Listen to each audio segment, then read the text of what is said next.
Hello and welcome back to another episode of Real Estate Renovators. My name is Chanell and this is Rex. What's happening, Chanell? What's happening? I mean, it's a beautiful sunny day. Life is good. No complaints. What are we talking about today? Today we are talking about, well, we're not talking, we're introducing two of what we would describe as rising star business development managers in the industry. We had Sarah on recently and we talked about the importance of a BDM. So we thought, why not elaborate on it and bring two exceptional BDMs to the show today? And the first business development manager we'd like to introduce is Jay. Jay Rexy works for Buxton, Port Phillip. And he's had some favourite clients? Hi, Arthi. Yes, they are one of my favourite clients. And I mean, Jay is just absolutely exceptional at what he does. And, you know, as soon as we talked about bringing BDMs onto the show, he's the first name that popped into my mind. So welcome to the show, Jay. Thank you so much for having me on today, guys. Welcome, Jay. Thank you. I've heard so much about it. We had Nat, which is your best friend, on as well. Yes. As a different rising star in sales. So I don't think I had much of a choice to have you on, but I'm glad to meet you. Liar. A lot of good things about you. Thank you. Yeah, look, she's best friend in business and in life outside of that, so I'm very lucky. Ah, lovely. Tell us about yourself, Jay. Where do I start? I've been in the real estate industry myself now for 12 years, originally from Western Australia, where I'd kickstarted my career, and I've been loving Melbourne for the last 9 years now. So wow. What made you change states? Look, if you've been to Perth, it's a little bit on the quieter side. Property over there is fantastic, a lot of cookie cutter sort of properties in the suburbs and things like that. So starting my career there, really got a taste for property and just wanted to be in a bit more of a vibrant environment, work with some really unique properties, and I've certainly had that opportunity while I've been here. Fabulous. And BDM, how did you start? No one starts as a BDM, so where did you start in property? Yeah, so I'm really excited to be a business development manager at the moment. Primarily, I'd moved into property. Well, originally I was having a gap year. I actually wanted to follow a career path a little bit more similar to yourself, Rexy. A lawyer? The law side of things. You make a great lawyer. 12 months working for a real estate agency on the front desk, I quickly realised there were a couple more opportunities out there for me. And I fell in love with the idea of doing sales, moved into a sales administration role. From there, the company actually needed a property manager. So I stepped in to learn a little bit more. Sales. Massive difference. But love the company that I was working for, was really interested to learn different aspects of property, stepped into a property manager role and ended up in that for about 8-9 years before I stepped into this business. Was that in WA or Melbourne? WA as a property manager and then transitioned to a business development manager after a couple of years in Melbourne. Oh, wow. We speak to a lot of property managers, Jay, that want to transition into BDM. So do you think being a property manager has helped you become a better BDM, and how did that transition go for you? Yeah, absolutely. So the way I sort of look at it is I wanted to be a sales agent. I wanted to sell, obviously. I'm now in a position where I can sell, to a degree, a product that I've then been working in for the last couple of years. So it's really given me a full rounded understanding of property management, and I can now go out there and I know exactly what's going to be the best for my clients. Property management is such a big, booming industry. Like 10 years ago, sales agents or agencies didn't really focus on it. Now they do. How do you win as a BDM? What do you do? What's the secret to your success?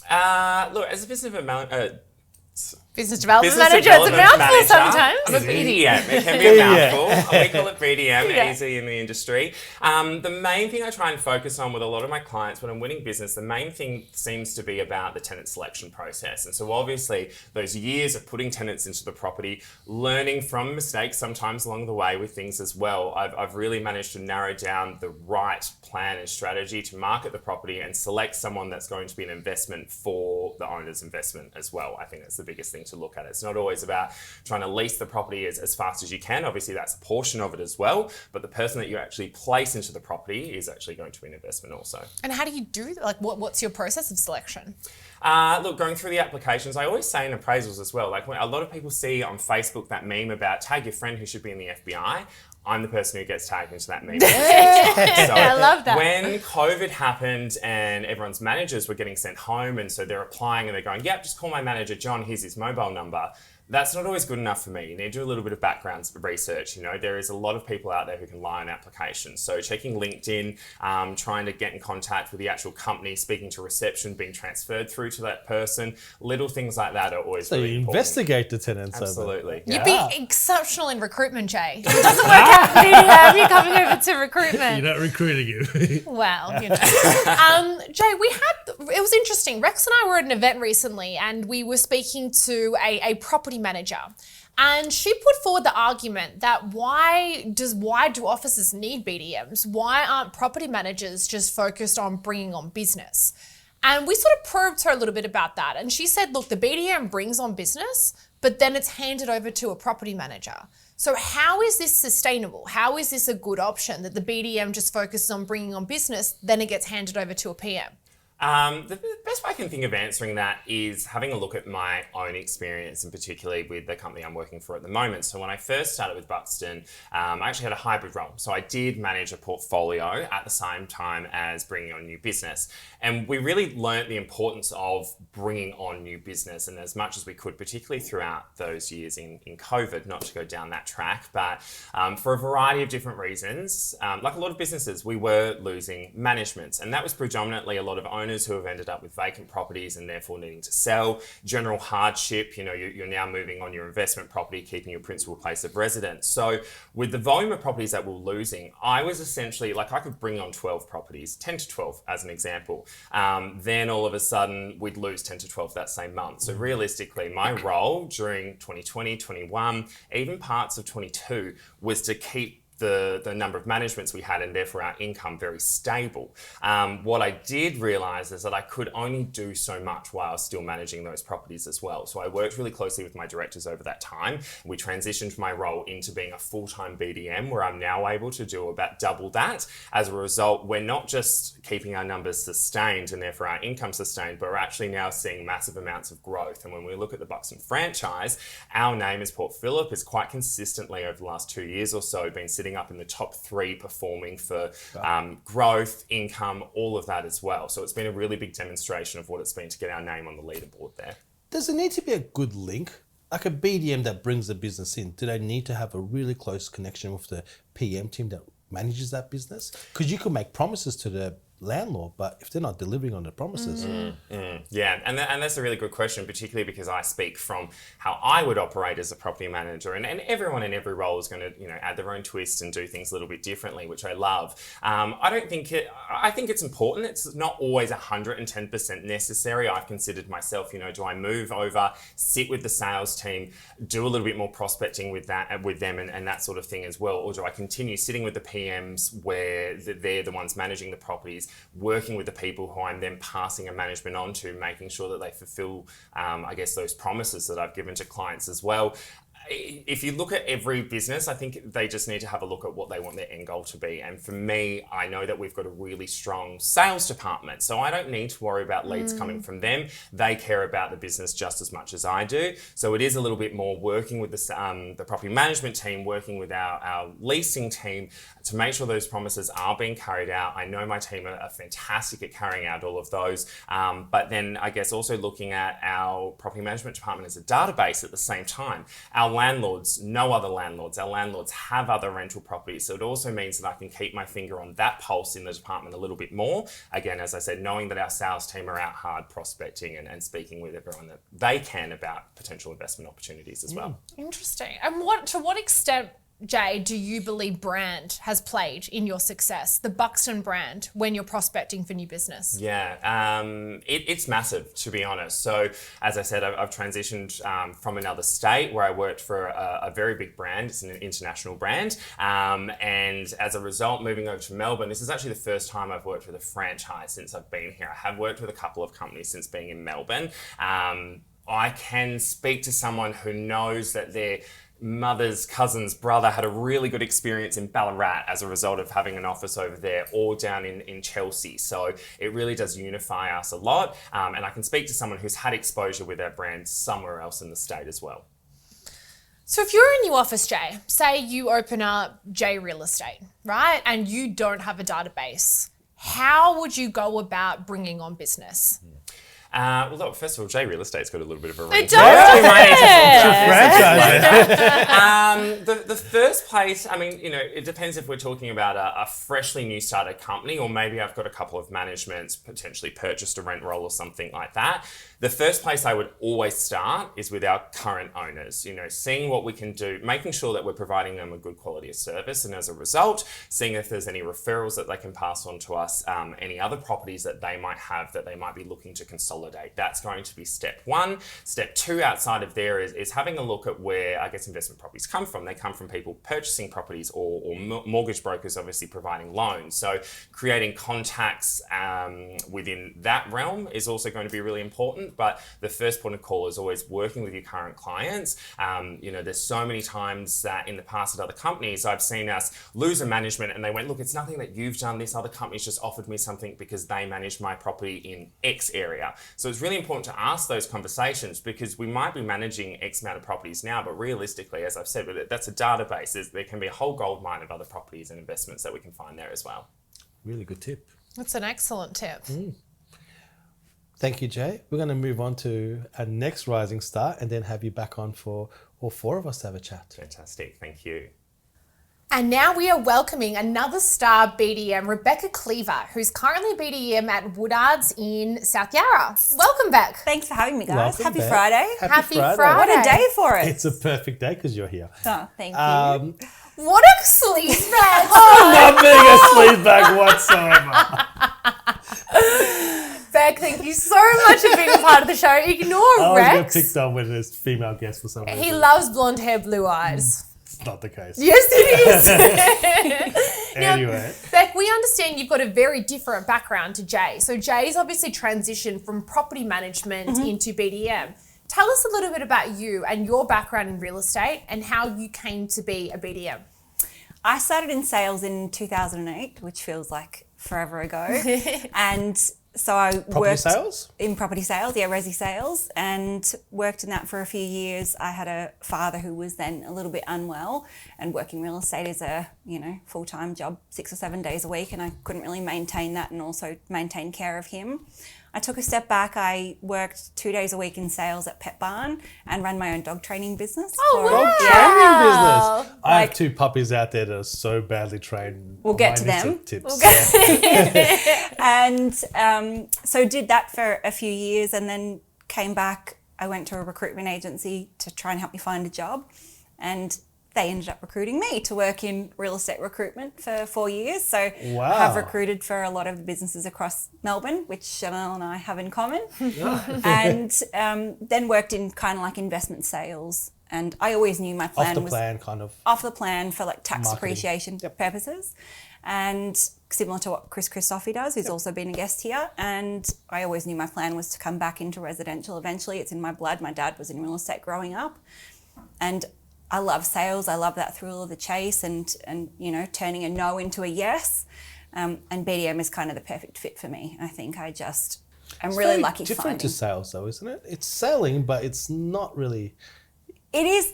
I would say it is exactly sales on a different sort of scale. So my job is still the same. I still go to a listing presentation. I'm still trying to win that business. So you go with your sales team with the listing presentation, or you go by yourself? Mostly I'll go by myself. I will go with my team to their listing presentations to talk to their vendors as a value add. So, hi, this is our BDM, Rebecca. We think that your property is probably, geared towards investor purchases. So she's going to come and talk to them at the open for inspections and the auction day about, what we think the return might be, what we might need to do to meet compliance and all of those sorts of things. So it's a value add for them as well. And, maybe that's the difference of 1 or 2 bids on auction day for sales. So they... So you work closely with the sales team in your agency? I work with both. So like Jay, I'm based down with the PM team. So on the day-to-day, I can still talk to them about, how is this going, or do I need to organise something for compliance, or, if there's a customer who's then got a question down the track and they're like, oh, Rebecca mentioned to be the appraisal, this and that sort of question, that I'm, there with them in the moment. But I spend most of my Saturdays at the the residential open for inspections and auctions supporting the sales team. Because a lot of BDMs don't work Saturdays. Yeah, I think most of them are probably a Monday to Friday, and if they are working Saturdays, it's because they might be doing open for inspections for their listings. And I'm really lucky, like I have a team, I have my own dedicated leasing consultant, and he helps me. So Saturdays, he's mostly on the road doing the open for inspections. I'll still attend, you know, probably 3 out of 10. But I think when I go to my listing presentations, I'm really honest with my owners and saying, hey, I do come as part of a team.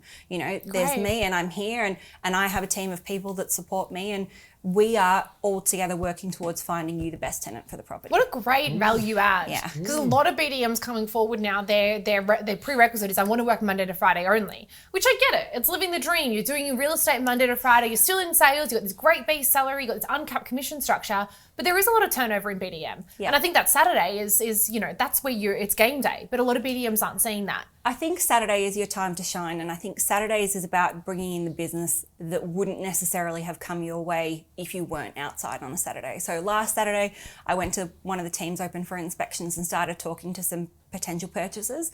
And I said to them, you know, where are you guys living at the moment? Oh, we're just over in Kensington Road. Great. Like, do you rent or do you own? Oh, we own. Will you keep that asset? You know, like, are you thinking that you'll rent that out, or do you need to sell that to purchase? And they were like, no, we would really like to keep it. I said, great. Why don't I book a time to come out next week, and I'll have a look. I'll tell you what it's worth. We can talk about what it's going to take to get the property compliant in terms of coming up for rental. But I'll also then provide you a letter for the bank that you can then use to figure out what your borrowing capacity is for you guys to buy. So you're adding value to the purchasers. Adding value to the purchasers, but then, you know, they might, if they had purchased through someone else that wasn't Woodards, they might not necessarily have come to us for management. But if I've gotten in that door and I've sat down and I've built that relationship with them and they have that trust in me, even if they purchase through Bell or someone else in the area, I'm hoping that when the time comes that they're going to rent out their property, they're still going to call me back and say, hey, Beck, you came through, you know, like 6 weeks ago, and guess what? We purchased, and, you know, we're probably 30 days away from looking to go to the rental market. Happy days. This right here is an exceptional business development manager. And this is what determines a successful BDM from your average cookie cutter BDM, because there are a lot of them on the market. Yeah. And it is one of the hardest roles, and you would know this back from recruitment. It is one of the hardest roles to recruit, because it's not like PM and sales where people have been in property management or been in sales. A BDM is a very, I guess, a unique role in real estate. And this is exactly the sort of, I guess, day-to-day tasks and responsibilities that make an exceptional BDM. Beck, what does an average day look like for you as a BDM? Talk us through, like, what are your daily tasks and responsibilities? I think one of the things that I love about my job is that it is so diverse. You know, that I come in the mornings, obviously I respond to all of my, you know, really pressing emails, but then I might be going out to photo shoots, or I've got a listing presentation, or I'm letting some, you know, tax depreciation guys come through an apartment so that they can write a report for the owner. No day is ever really the same, you know, like. How good's that? Yeah, honestly, it's great. You know, like, I'm never bored, and I'm really lucky. I work in a really, like, a lovely area. There are some beautiful homes, and, you know, I get to walk in. And you need a beach. And I'm near the beach. She's Stonington. She's South Yarra. Not in Port Melbourne. So I guess it's sort of more like the lakes. It's 10 minutes from the beach. But botanical gardens or Thank Como Park or anything. But, you know, like, I get to walk into incredible homes every day and meet with incredible people. And I'm, you know, like, I'm really lucky that I really love my job. And I think that my role is also really multifaceted. I was reading an article that was written by Tara Bradbury, who's like a BDM coach. And she was talking about the difference between property managers and BDMs. And she was like, property managers are farmers and BDMs are hunters. And, you know, I think that, like Jay, there are some people who can make the transition from property management into BDM and do it really successfully. But I think most BDMs are salespeople, and property managers are really detail orientated. You know, they have to know so much about compliance and legislation, and a lot about everything is a process, and Correct. You know, there is a strict way that all those things have to happen. Whereas I think as a BDM, a lot of the time you're doing things on the fly. You know, someone's going to throw something at you that you don't necessarily, you know the answer to, or that you haven't come across before, and you've got to be able to, like, you know, think on your feet and answer that question, and negotiate fees and why they should pick you over someone else. And I think for a PM who, you know, is that really detail-orientated person, those conversations are not necessarily easy for them. And on the other side of the fence, I think salespeople are really great at developing relationships and you know, like meeting new people and forming those bonds, but they don't necessarily have their the detail orient to understand things about compliance. And I think BDMs are like the love child of sales and property management. Where, you know, Jay's like, throwing his hands up in the air behind the cameras there. where, you know, like we have to have that relationship building and negotiation skills. But also, you know, like I've got to be able to talk to an owner about, you know, what's going to happen if we need to evict this tenant, or what do I need to do to meet, you know, the compliance regulations that have just come into effect. So the best way to describe a BDM would be a property manager and a sales agent had a baby. Yes. And that baby is the dream BDM. Is exactly what you're saying, right? Yeah. Was it a hard transition? Because sales, as you said, is, you know, people oriented. It's but BDM is very systems and processes and different legislations in place. Yeah. Is it a hard transition? No, I don't think so. I mean, I think that sales is sales. So, you know, like getting in the door and forming that relationship, those skills are the same. And I think that if you are willing to put in the effort to learn and specialise in property management and compliance and things like that, you're definitely capable, but you have to have the want and desire to want to do that. And you know, want to work with your team. I think that there are some BDMs in the industry where it's very transactional. You know, they walk in the door, they you know, put their presentation out there, and it's very much like, yep, you know, you're in and see you later. And your team, do you work more with the property manager? I know you sit with the property management team and you're out on Saturdays with your sales team. So which team do you, or is it both teams that you work closely with? Our office is actually spread over 2 floors. So property management and sales is upstairs, and I think I would do 5,000 steps a day up and down these floors, you know, because I'll be like chatting to the team downstairs about like, oh, hey, you know, tenants moving in, condition report needs to be done, you know, whatever it is. And then I'll be like, oh, and there was that client that I met on Saturday and I really need to talk to Eddie about, you know, like what their requirements were, or I need to know when the settlement date is going to be for this apartment. So you'll see me running up the stairs. Hi guys, so what's the settlement date for, you know, this one? And then running back downstairs. So it really bridges the gap right back between PM and sales. You're really that person that's sort of joining those the two teams together. And do you sit on both meetings, like a sales team meeting and a PM? Tuesday mornings for me, I'm pretty much MIA from my desk. I sit in on the property management meeting to start with in the mornings, and then I sit in on the sales meetings. So it's about 3 hours back to back with both teams, just sort of understanding where everyone's at, talking to the sales team about their pipeline and what they've got coming up, and, you know, whether I have someone who's an investor that I know who's potentially going to look at that and trying to put in a private inspection or something for them. Then talking to the PM team about, all right, what have we leased this week? What's coming onto the market? You know, do we have any great tenants who might have been given notice because their current owner is selling? You know, they've been tenants of ours for 10 years. Let's really try and help them find somewhere, you know, within the Woodards network. Okay, cool. We've got this coming up on the market. Great. You know, like, can we get them in there beforehand? Amazing. There's a lot happening. It is. It is. It's an exciting role. It really is. Well, we're going to bring Jay back. We're going to bring Jay back. We're going to have both of you on said so. We're going to talk a lot about the importance of brand, the importance of a database, and I guess how both of your backgrounds have really sort of translated over into being a successful BDM. So we'll be right back with Jay on set. Thanks, guys. Beck and Jay, welcome back on set. Thank you. You're so colourful. I feel like Christmas. Ho, ho, Was ho. this coordinated? Yeah, I called him this morning. I was like, what's your plan? How come we don't get calls? We are not allowed to go matching because we've been vetoed on that end. We have been vetoed on that. Yeah. It was really interesting hearing both backgrounds. Obviously, Beck coming from sales and transitioning over to BDM, and Jay, a property management background, transitioning again over to BDM. And I think that's a very common question. I get asked a lot in recruitment. Chanell, I need a BDM. Do I look at someone from a property management background or a sales background? So it's interesting to hear from two very different backgrounds. What I want to ask you both is what you feel. How important do you think your database has been to the success in both of your careers? We'll start with you, Beck. So we have 2 databases. Obviously, there is the sales database that, you know, the guys are prospecting from and nurturing those leads. And I can hit that, you know, on a weekly basis. And you know, whether it's talking to people that they have tagged me in and said like, hey, this person's got an investment property, like you should give them a ring, or whether it's just traditional cold calling and saying, hi, Rebecca from Woodards, you know, how's it going? Just calling to say hi and try and throw in a value add for them. Oh, I've, you know, been chatting to my broker about the mortgage cliff that's coming. You know, do you need me to put you in touch with a broker? Are you, you know, where's your refinance situation coming from? And then there is the database of people who I know who have already purchased or are in the process of purchasing, you know, some kind of investment property for themselves. And that comes from like IRE BDM. So someone will, through the sales team, put in an inquiry, but it'll say, I'm looking to purchase an investment property.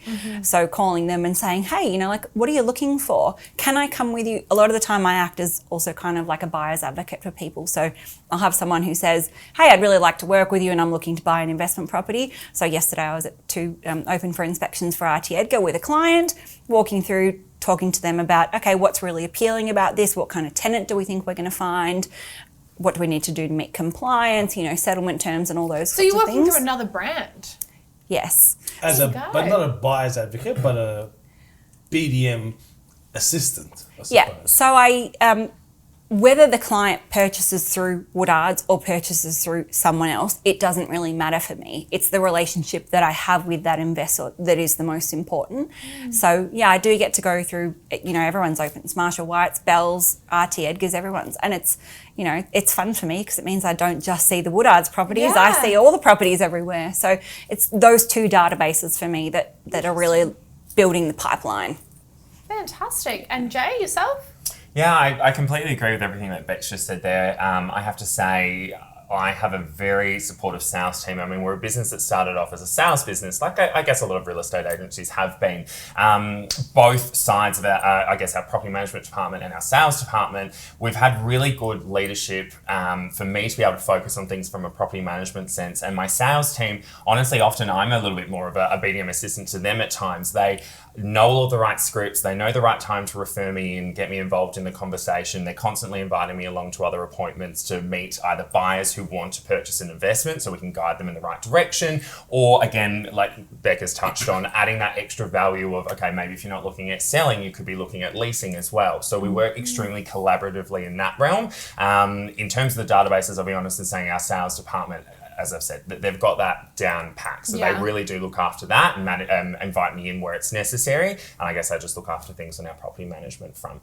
So you would say it's very important if you were wanting to transition into a BDM role right now, you think brand and database is a very critical part of accepting a role in BDM if you're wanting to transition out of PM or sales? Yeah, massively. 100%. Massively? Yeah. Or to the office, because you say your office has got the sales part down packed and they know how to refer to BDMs. Is that an office thing or is it a brand and database?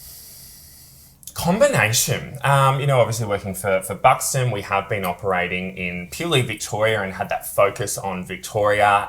The training and everything that comes out from that franchise option is fantastic, but then it comes down to the individual leadership within that office and how that is then carried out as well. So, I've just been really lucky to work with 4 sales directors who, again, have really focused and honed in on that, which gives me the ability to focus in primarily on the property management side. And I think it depends on the principal's values and what it is that they're looking to do with the business. By its nature, your property management portfolio is a dwindling asset. People sell, people move back in. So if their focus is on growing the business, then, they really need to make sure that they're educating the sales staff in how to get the most leads to the business development manager. Whereas, traditionally and back in the old days, there were a lot of high performing sales teams who were just like, oh, property management, that's a girl who, kind of sits in the back of the office and no one really talks to her. And, perhaps now in this day and age, that's why people are starting to sell their rent rolls, is because, they had a rent roll of X amount and they haven't really put in the love and nurture into growing that. And they can see that eventually when they go to sell, they're going to lose value on it. So they're looking to sell now. Speaking of sales of rent roll, it's very common, as you say. It's happening so much now. The bigger guys seem to be getting bigger, smaller guys are selling because it's a diminishing asset. They don't have the right BDMs in place. Well, from a BDM's point of view, if your office is bought a rent roll or purchasing a rent roll, what should a BDM do? I think it's a really good opportunity for us to then start with a new database, because they're all clients that you may have never spoken to before. So getting on the front foot and calling all of them and saying, welcome to Woodards or welcome to Buxton's, and we really look forward to working together. Is there anything in specific that I can be doing for you at this point in time? This is my role. My role is to onboard all of the new clients, and then start to ask them questions like, so like if you bought a rent roll from Dingles or whoever it was. So, like, did Dingles manage all of your properties for you, or are there others that are outstanding, with our other agencies? What can we do to consolidate all of those in here? Or, do you have any family members? We have so many, core family members where, we manage something for the parents and then the children move out of where they are and we end up taking over, the management of their property, and then they recommend, their godfather or whatever it is. So working those referrals. It's just a brand new, it's just a whole new database ready to be accessed. I mean, if I was a real estate business owner and I just acquired a giant rent roll, the first thing I'd do is want a BDM prospecting it. What about yourself, Jay? Yeah, prospecting it, we're realistically, to simplify it, we're building relationships with those new clients who've come on board. So you're not only just smoothing over that transition there, you're working on a relationship and then prospecting essentially off the back end of that. The worst case scenario is that you've established your relationship with your new clientele. The best case scenario is that they give you a referral or the ability to be able to consolidate families' properties all together. It's simple questions and, again, nurturing that relationship. They only see that as a benefit, and you can just ask that question on the side once you start to build rapport and trust. A lot of agencies, when they acquire a rent roll, do they give it to the... I feel like I see a lot of them just give it to the property management team. They don't necessarily get the BDM involved at that stage. They seem why to they lose a lot of properties off it straight after purchase. Potentially, yeah. There's a lot of different variables that can be involved with it. I personally look at it as a view that a business development manager should be working on par with team leaders, department heads, whatever it might be when it comes to that introduction. Even if you're just starting out with a basic blast out an email to all of your new clients who have come on board, introducing them to some of the key people in the team, which might be the department head, obviously their newly allocated property manager, and then, the business development manager. So it's a familiar name if I was to call and have a chat with them as well. And bringing on board any new clients, that's a pitch that I put out there as well. I always let them know who our team leader is, obviously who their property manager is going to be. Once the property is leased, I don't ever step back completely. I'm always somewhere there involved. I think a business development manager is not only growing the business, but assisting to work on the retention maintaining. Yeah. That's a really important thing to add in. They don't just hand it over and leave it. It's the constant touch base. And guys, in this day and age, you both know, I know acutely, the turnover of property management is astronomical. So to have a constant in a BDM is quite critical to a real estate office. How do you handle, so you've brought on a new property and there's turnover in your property management division. How do you handle that? I think making sure that you get on the front foot. Don't wait for them to call, for them to hear the news that, whoever it is, Sarah's left and they're now going to be dealing with someone else. I think if you call them initially, and look, we're all humans. Everything changes in our lifestyle. We had a guy earlier this year who decided to move down to Apollo Bay and kind of wanted to do the tree change or sea change, whatever you'd like to call it. And, I think calling people and calling the owners and saying, hey, post-COVID, Thomas has decided he really wants to go and study in mental health services, and we think that that's fantastic. We are going to try and, replace him with someone equally as good as what he was. And in the meantime, if you've got any issues, you know me, I'm here, you've got my number, whatever you need. That is so important, because they're the biggest gripe I hear from people that I know that obviously have a multitude of investment properties is, I'm not working with this agency anymore. The turnover of property management is just ridiculous. They've just got a new PM every 3 weeks. It's just, it's so mismanaged. To have someone actually calling them and explaining why that PM is left, then introducing the new PM to the business, that's huge. I think retain someone. I have to take my hats off to PMs. I think that they are amazing humans, and I think that during COVID especially, they had it really hard. That there were tenants on this end saying, I've lost my job and I can't pay my rent, and we've got landlords at this end who are saying, oh my God, my mortgage repayments and there's no incoming, and unfortunately the PM was just this person in the middle. So I think post-COVID, we have definitely seen that there has been a lot of turnover out of the industry of poor PMs who are just a bit battered and saying, I'm done, or I need to take a break, and those sorts of things. So I do understand that there is turnover, and post-COVID that definitely was the case. I would like to think now that things are starting to settle, and I think that if you are the same way that you need to be growing and attracting clients and maintaining your rent roll, I think you also need to be growing and attracting really great staff and then retaining them long term. Very good Going point. off on that, a PM, I've had enough, I'm a PM, I've had enough, I want to maybe venture out the industry. What's your recommendations or to turn to a BDM? Like, how does that you've done it yourself, but you know, what's the advice you give to a PM to transition across, or a sales agent that wants to had enough of sales? Sales can be tough and not as rewarding, and a lot of competition. So what's the transition like? For me personally, I recognised early on the parts of my job that I really enjoyed, which was building relationships, bringing on new business, the leasing process. The leasing process in particular, I much prefer at times than just bringing on a management from another agency, because throughout that leasing process, we're getting to speak a lot more, really building that rapport and relationship once again. So they were the things I recognised within my day-to-day job role that I really enjoyed. And so I tried to focus on them to give me some longevity while I was managing portfolios as well. So that was me looking at my portfolio of, say, 160 odd properties, 160 odd clients. How can I now grow this? Doing routine inspections, giving a call directly afterwards, and then putting a question out there. By the way, you know, really great routine inspection today, X, Y, and Z. You've got something sitting in your inbox. You'll be able to have a look at all the photos for yourself. I've really enjoyed managing your property. Do you know anybody else who could have another property that we could look at bringing on as a management? Just simple little questions that can give you a little bit of extra joy in your role. If you were wanting to transition into a BDM, perhaps that company wasn't quite ready for it, you can establish and show your skill set and what you've been able to do by growing your own portfolio first. Interesting. And I think that there are companies out there who do have PMs who have managed and grow at the same time. And I think that, like Jay was saying, that there comes a point where you can't do those things, you know, together successfully. You really need to kind of pick one or the other. But perhaps if there is someone who is a PM who's interested in transitioning into BDM, is just giving them, you know, small increments of additional work that they can be like, okay, am I really enjoying this? So, you know, if you say to your PM, hey, you know, we've got a lead, do you want to go out and do an appraisal and see how you go? And slowly, maybe that PM starts to pick up, you know, listings and leasing and those sorts of things, and see whether that's something that they really enjoy. And if they do really enjoy it, then okay, we look at making the transition over into a BDM role. And training, because I know you both came from a similar trainer initially a few years ago for her first students, I suppose. Which was on the show, so we should give her a bit of a shout out here, Miss Sarah Sincotta. Yes, we love Sarah. I think we were her guinea pigs, actually. I think You Jay and I What a were, good experiment. It's come out perfectly, yeah, guys. Jay and I were part of the first segment that she ran. So yeah, thanks, Sarah. Holla. But does that training help from a PM or a salesperson to go to a BDM role? Do you need that training, or could you do it without it? I think it's really helpful to have people who understand the ups and downs of your day and the things that you go through. Like, that's one of the things that I love about Jay is I call and I'm like, can we go and have a coffee this week?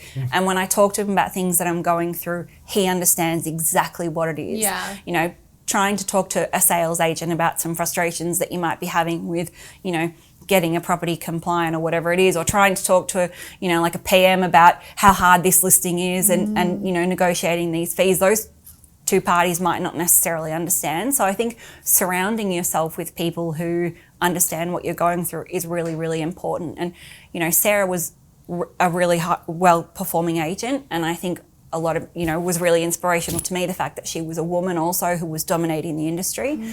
And so having her to bounce ideas off and understand where she's got her success from and where, you know, she's found her challenges, for me was really helpful. Being a BDM, it's quite a lone wolf sort of It role. is, At times you do a lot of things by yourself, and unless you're a really big office of, you know, potentially 2,000 managements or above, you generally only have one business development manager in the office. So being able to create those extra connections, obviously we are, I guess in a sense, realistically, we're competitors, but we're very good business friends at the same time. You know, Rebecca called me the other day to let me know that she just listed something that was in my area off of an owner that you already had under management as well. So we've got that really good relationship where we've got a bit of accountability with each other, doing courses with people like Sarah Sincotta. Again, it helps with that accountability and really helps you to work on your personal development at the same time. It's fantastic. Look, Beck and Jay, what we're seeing right now in the recruitment front is that sales are down. So the retainers are low. So it's like naturally salespeople are saying, I want to transition to BDM. You've got a higher base salary, you've got the ability to earn commission. It's sales. And then on the flip, we're seeing a lot of property managers who are burnt out that want to earn additional income. Obviously, we're in a pretty I guess, dark market right now with cost of living crisis. So they're seeing BDMs that are earning more money. They've got that balance. They've got that flexibility. So having you both on is such a great example to both salespeople and PM that are potentially looking to transition into BDM, the reality of it, and obviously what 2 success stories look like in the BDM space. So you are both an absolute credit to the industry. Your professionalism and your passion and knowledge for the industry is just second to none. We cannot thank you both enough for having you as part of the show. Any last minute advice? I think Jay and I, like we formed this friendship, and I think previously there's always been a bit of a taboo of like, don't talk to people from other agencies. Ridiculous. I don't know where that comes from. So, like if there is anyone who watches and they want to, have a coffee with Jay and I, I'm pretty sure that we'd be pretty happy to talk to whoever it was and describe what our day-to-day is and what the challenges are. So, please feel free to pass on our details and we'll happily do what we can. We don't bite, definitely. Unless you ask nicely. That's another podcast. No, look, we don't bite, and I just, again, it is a lone wolf sort of role. So I think it's important to have a look at, who you're working with, who you're spending time with personally. One of my favourite quotes, which is from Jim Rohn, is that you're the sum of the 5 people you spend the most amount of time with. So take a step back, have a look at what you want to be doing, and then having a look at who you're spending your time with from there. Very, very true. Collaboration over competition every 100%. single day. Teamwork makes the dream work. We'll leave it on that beautiful note. Thank you so much for watching another episode of Real Estate Renovators.